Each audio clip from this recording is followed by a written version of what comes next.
You ask Tiger to solve. This deals with linear equations with one unknown. The final result is x equals -21/17.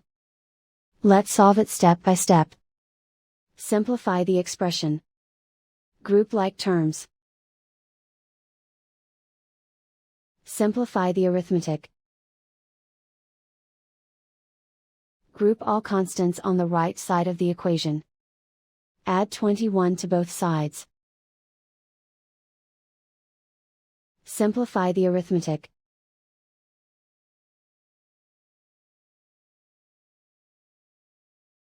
Isolate the x.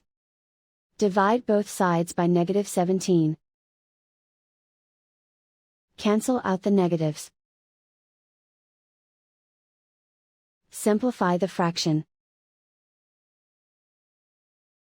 Move the negative sign from the denominator to the numerator.